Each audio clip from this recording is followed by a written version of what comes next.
Welcome to Prehab. My name is Patrick Moore. I'm the creator, author, and publisher of Prehab. Prehab is an educational program based on an unexpected discovery. What we found through some research is a way to define addiction as mistaking dependence for autonomy. It leads to a new solution. Prehab reveals this mistake before, during, or after dependence development. So Prehab has one objective: defeat substance use disorders by learning the relationship between all substance use disorders, the affective risk response system, these are the components that determine fear, autonomy, the capacity to make an informed, uncoerced decision, and dependence, the state of relying on or being controlled by someone or something else. These models cannot possibly take into account the unmeasurable richness in your own heritage, genetic predisposition, environment, and gifts personal to you and no one else. These models do the opposite. Patterns are explored using the fewest variables common to us all for one reason: to present new information about yourself or others in the shortest, most direct way to meet this objective. There are other videos for Prehab that explain further if interested. This is the first model. We're going to look at the stages in terms of progression for substance use disorders, and consider how autonomy and dependence fit in here, along with the column for perception risk factors that make up the affective risk response system. It works like this. Stage 0. There are no physical or mental issues at stage 0 in this model. Constructive paranoia and risk-benefit are the attributes in stage 0 of the affective risk response system. Humans are born with and develop a risk response system. It comes with the package. We intuitively know how to do this. We intuitively know how to get better as we get older and more experienced. In this progressive model, I've distributed the risk response attributes in line with the model using principles from research for the last 5 years. Risk benefit is the heart of the risk response system in this model because of the way the model is laid out. This risk response system allows us to make countless choices and decisions and take many directions and mitigate risk very easily without using a lot of energy and very accurately. Researchers believe the affective risk response system is our most highly evolved system, and it certainly helped us survive over the last couple of thousand years. One explanation for some of our behavioral problems currently is that, we don't live in caves anymore. All the change in modern life has happened in the last several hundred years, while our affective risk response system is designed for the last 1,000 years.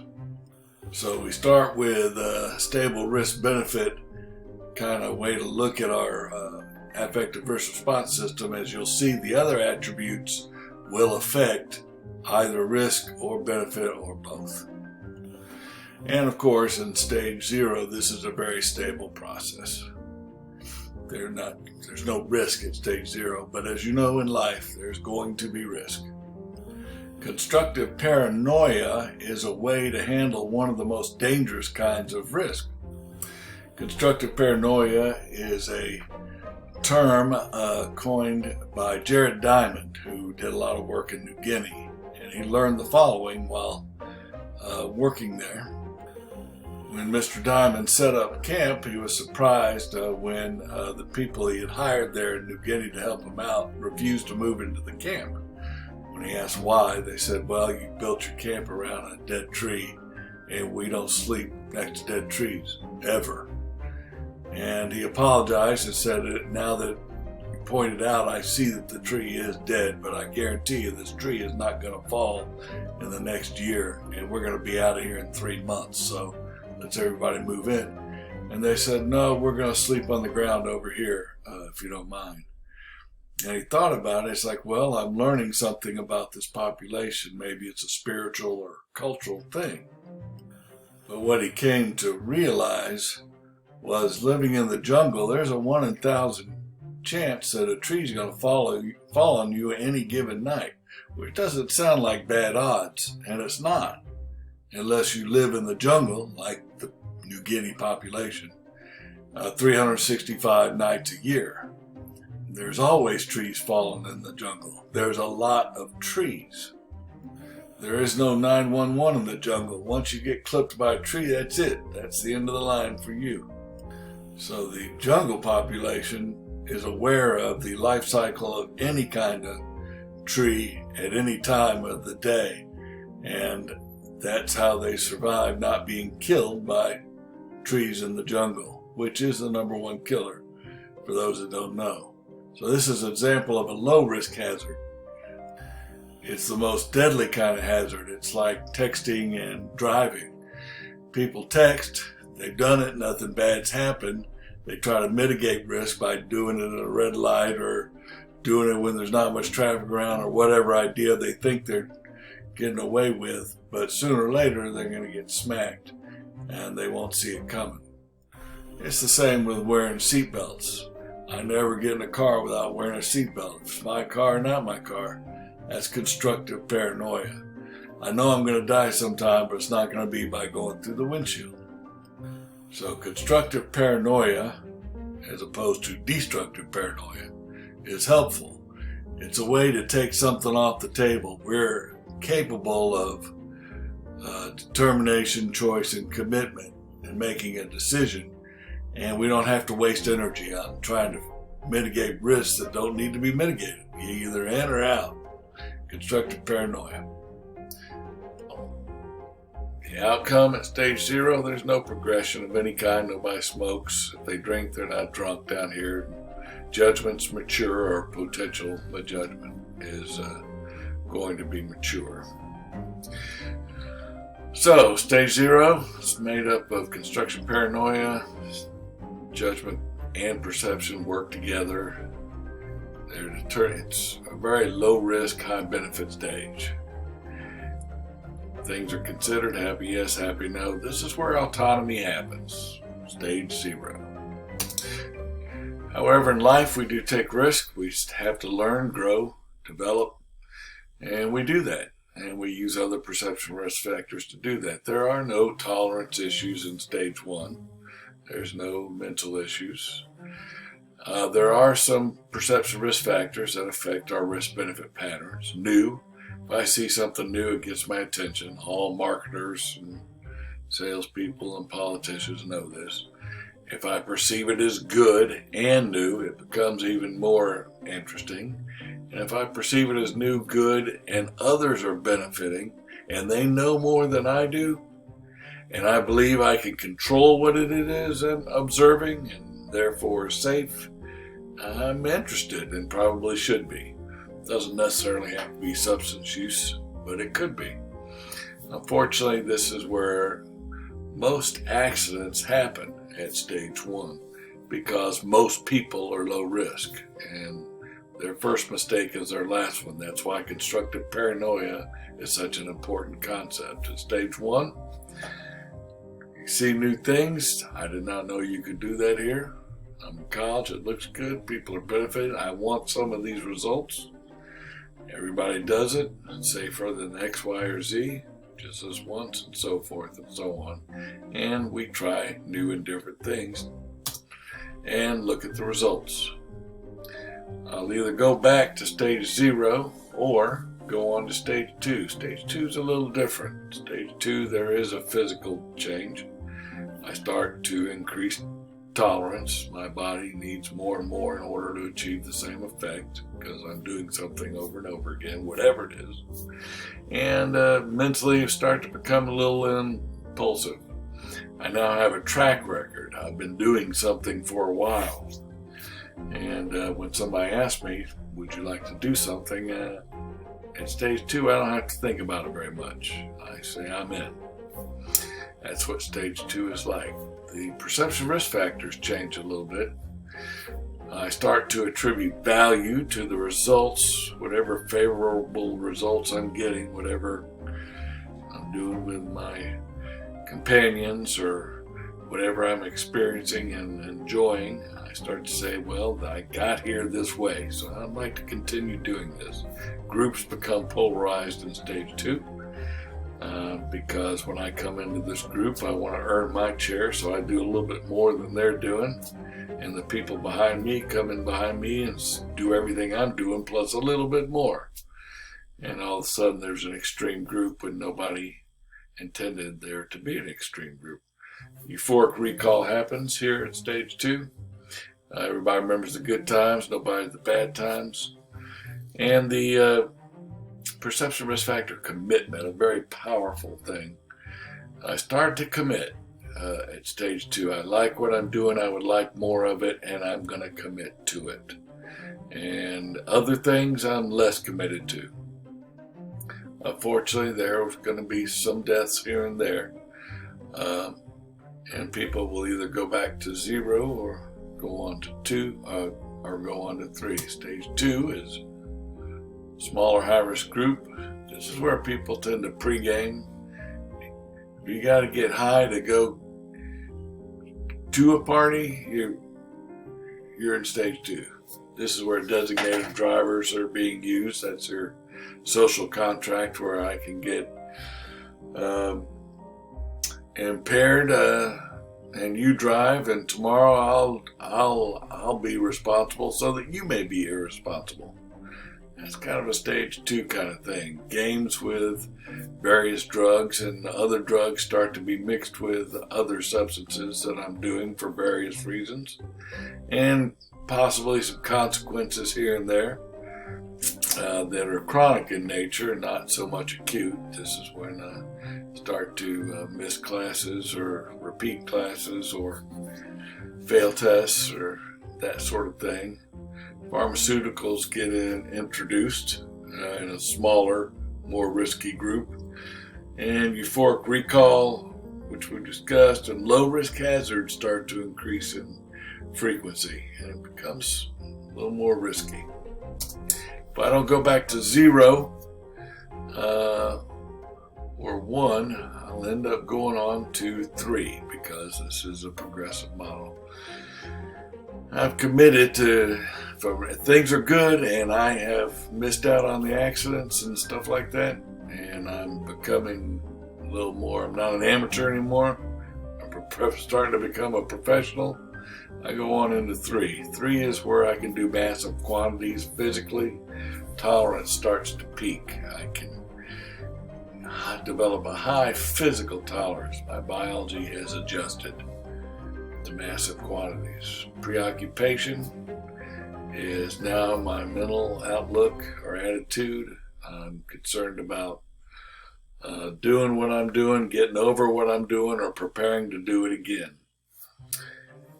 Familiar is now good. New is no longer good. Familiar is. I'm not looking for anything new. I'm trying to maintain what I'm doing. And I develop a confirmatory bias. I commit to convincing myself and others that what I'm doing is the best thing for me. And I will search and use any information I can, whether it's relevant or factual, in order to do so. Because I'm trying to figure out what I'm doing myself. I can be oddly optimistic at stage 3. I may be in my 2nd or 3rd college. I may have had some legal consequences and other losses. And I start to feel like, you know what, I've had some hard times. I believe some good times are due. If I can only maintain what I'm doing here. And this is, acute accidents tend to go down here, but the probability for chronic problems start to escalate quickly. So in stage 3, it's an even smaller, higher risk group where the abnormal starts to seem normal. In other words, if I have to wake and bake in order to get through my day, then I'm a stage 3 kind of person. If I have a relationship with my marijuana paraphernalia, if I've got a name for my bong, then that's a stage 3 thing. If I'm playing beer pong with tequila now, that's a stage 3 kind of thing. If I'm looking for other drugs to compensate for the drugs I'm doing, that starts to be stage 3.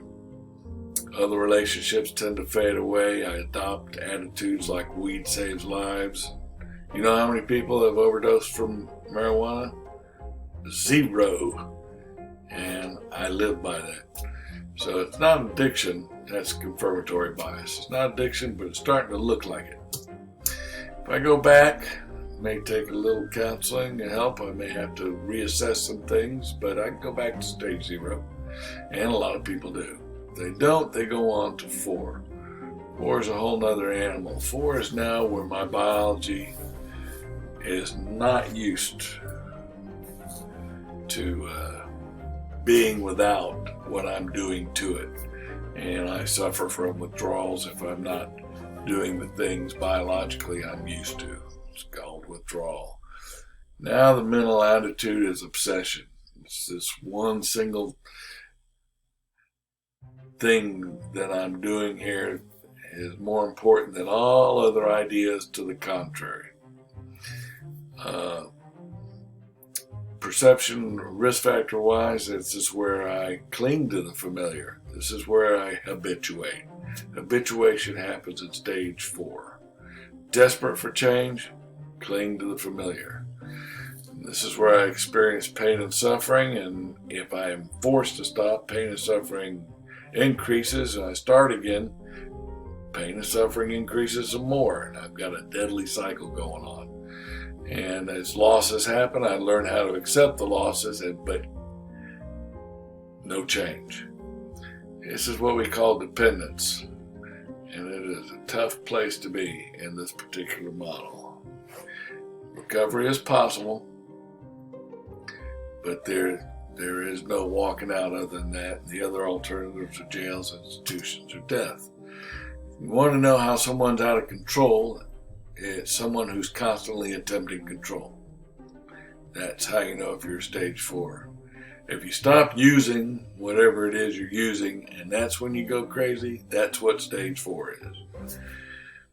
So if you've got the control, I'll only drink on this day or this month or whatever it is, that's stage 4. Can't tell right from wrong.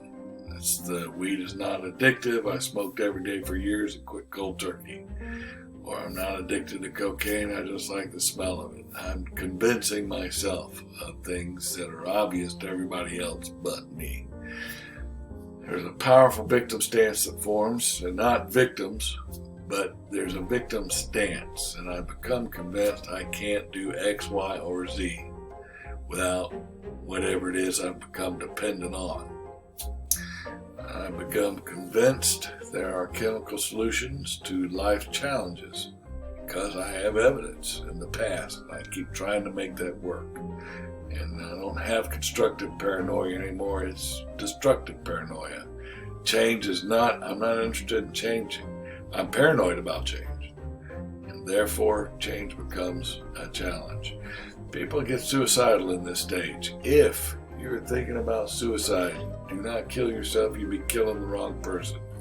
If you know someone who's at this stage, or you hear anybody talking in a demoralized way, the National Suicide Hotline is 1-800-273-TALK, T-A-L-K, 1-800-273-TALK. All right.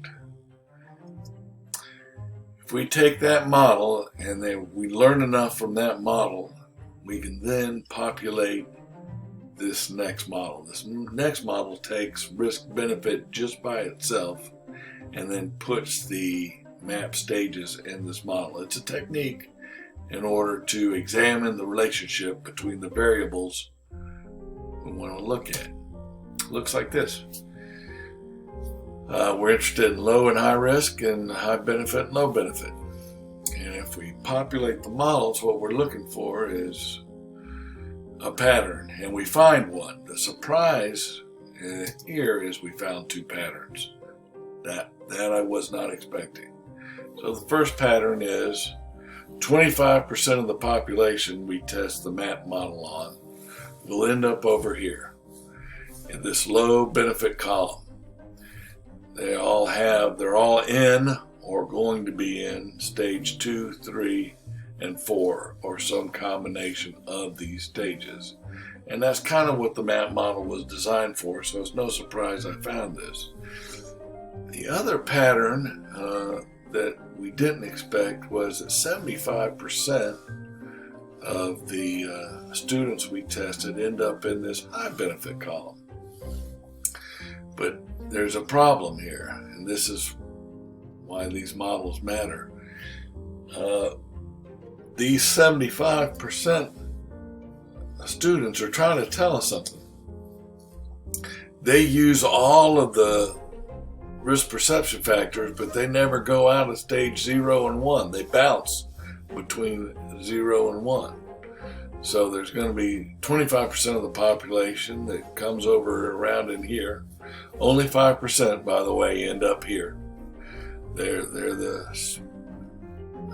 It's where most of the research and money and everything else goes, because it's the hardest place to change from. Much easier here, much easier here. So the next model, what we had to do was, well, if the 75% are staying in the high benefit column, and this is where new is, then stage 0 must be where familiar is. And if we use the same perception risk factors that already support familiar and new, these perception risk factors sort themselves into this next model. This is the high benefit model. There is no use for stage 2, 3, and 4. Everything that happens for these people, and at any one time, is 75%. They drift back and forth. The snapshot is 75%. But as you can see, stage 0 is where commitment, familiar, or habituation, group polarization, confirmatory bias, principles, autonomy. Autonomy still happens here with these perception risk factors. Over here we added, along with new good social proof and control, pain and suffering, loss acceptance. And we're interpreting from this model is most people, through trial and error or their growth and development programs and their resources, learn that they can be autonomous by considering, researching things, trying new things out, and either rejecting or retaining them here and habituating those things here, and then repeat that process. It's a high benefit model. We can look at it a little closer by seeing that both high benefit and low benefit have the exact same factors, and they accomplish the exact same things, only different. So when you look at both high benefit and low benefit, they both manage high and low risk. They both experience change over time. They use the same perception risk factors, all these things. They can be bolder, cautious. They both take action, fast, resourceful. I can counsel all of them and say, well, you got to face fear, have faith, courage, delay gratification, and use common sense. They're already doing that. So they're doing the best they can, both columns. If you look at how they're different, that's more helpful, and we can start to apply the affective risk response system to the affective risk response system and create some discrepancy, rather than try and use logic on these perception risk factors. And the differences are a lot. The high benefit people do end up creating autonomy, and they habituate stage 0. The low benefit pattern, even though it's the same factors, they habituate in stage 4.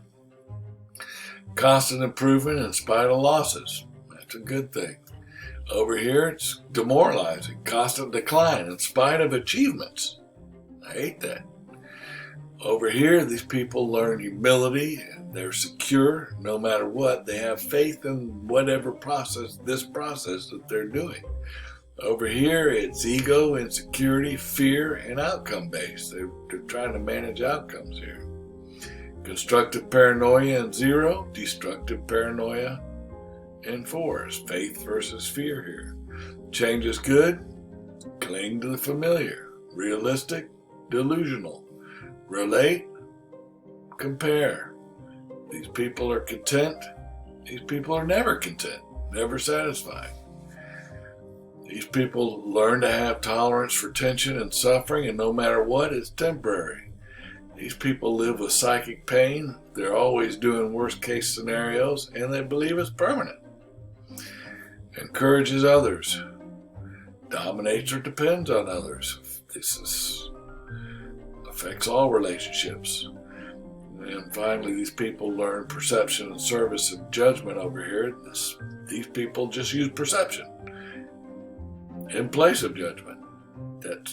They believe they're using judgment, they're using perception. Useful action here, useless action here, though they can't see that. So I can't go and ask someone who's doing the best with what they have to do better. That just makes them crazy. But if I can show them it's not what you have, it's what you do with it, then we can gain some traction. Sooner is better. If we make a timeline rather than a static model, it looks like this. Here's the high benefit people. They start in stage 0. They go to stage 1.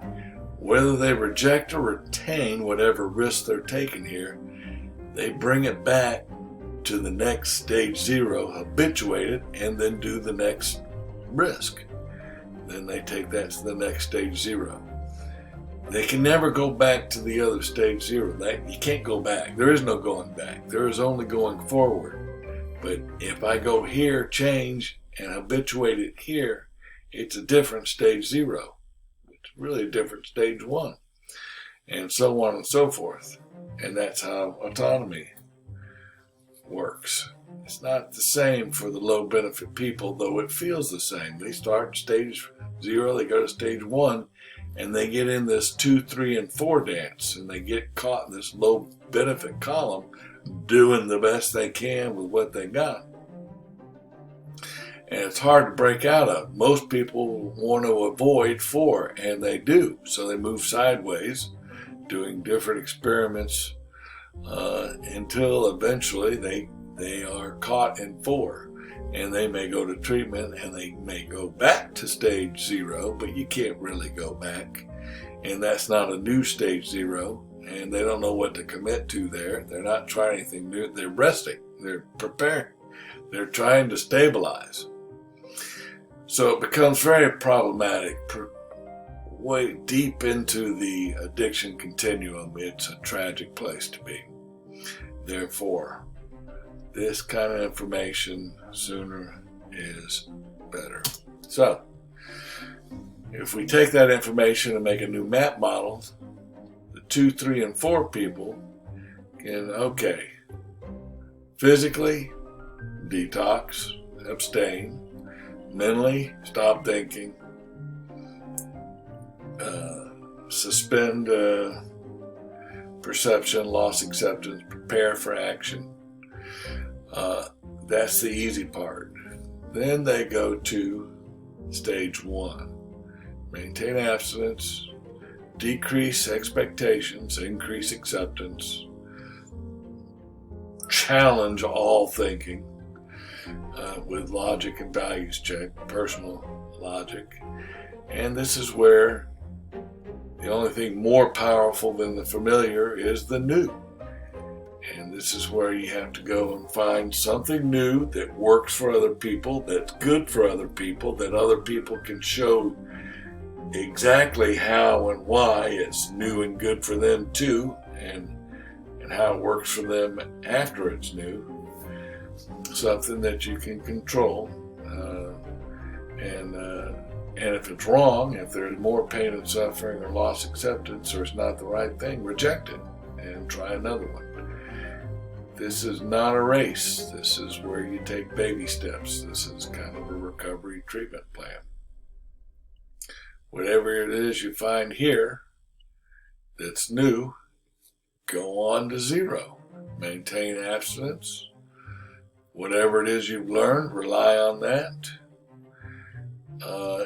And make it familiar, habituated here at stage 0. So you try something new. If it works, habituate it here. Lock it down. Continue the action. Use group polarization. It's a good thing here. Constructive paranoia. Paranoia can be constructive here. Commit to it. Confirmatory bias is fine here.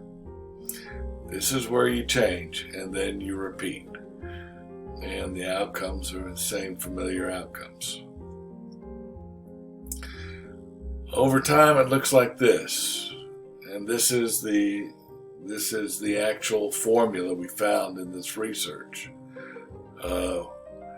Habituation outcomes, that's Y, are a function, that's F, of perception risk factors. So how beneficial or risky your path is going to be is determined on a new to familiar x-axis here. Here's the y-axis. Here's the x-axis. If I start here and start high benefit development, that's great. But if I don't know and things are working out very, very well for me along here, I will continue here. But if I find out sooner rather than later, I gotta find my place, then it's better to say, no, let's go new, let's go here, and then start my own high benefit development towards autonomy. And that's what addiction is. People are stuck down here thinking they're here, living on fear instead of faith in what they're doing. That's what we found out. Better just to start off in an upside down model. Start off in 0. Understand what constructive paranoia is. Learn how to habituate here. Learn how to prepare to take risks, take the risks, and go forward to a new 0. That's the overview. What are the benefits from trying to realize this kind of objective? Change. If you're changing, but you're changing in a low benefit way, it's disastrous. It's hard to overstate this. I don't usually have to do that. Most people have experience with someone somewhere who has struggled with this, and it's, make no two ways about it, it's a killer. So you can't change what you don't know or know but are mistaken about it. So that's the number one benefit.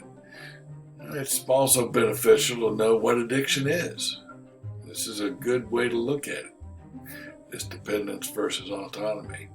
And it gives you leverage in improving prevention and treatment programs instead of applying logic or some other cause that is not causal but is just associated with it. This is better. What can be done? Well, it's not that hard. Identify your pattern. We have a model for that. Change is necessary. Use your education. Warn the others through example or share your experience with them. How to maintain this high benefit pattern. Habituate in stage 0. Simple as that. It's a given you're going to take more risks. And it's a given you'll consider that as a healthy challenge in a healthy way. But the idea is to habituate in stage 0 in a low risk, high benefit way. That's the path to autonomy. How to end substance use disorders in our world as we know it today? Well, if we educate the 75% who are low risk so they don't have to learn by trial and error, intervene on the 20% high risk and lower resistance for the 5% severe risk, if enough people collaborate on that, That's the end of substance use disorders. Simple but not easy. As I warned you, these models are simple relative to life. Their purpose is to inform for your benefit. Life is not easy, and depending on how far down the continuum you find yourself, loss of hidden benefits that are no longer valid there are challenging, to say the least. And a lot of us will need help discovering and getting over those. Confronting fear, depending on how far down the continuum. Not so much in the front, very hard in the back. You have to learn how to confront fears. Matter of fact, if you can manage the voices, and the people I'm interested in will know what I'm talking about, any program will work. That's one of the things we have to learn how to do. And you have to take action. That requires effort and courage. So my hope is these simple models encourage action for your benefit, supplement your other resources, and give others hope. Thank you for your attention and patience. This is a lot of information in a short amount of time. And remember, if you find yourself in a hole, stop digging, change pattern.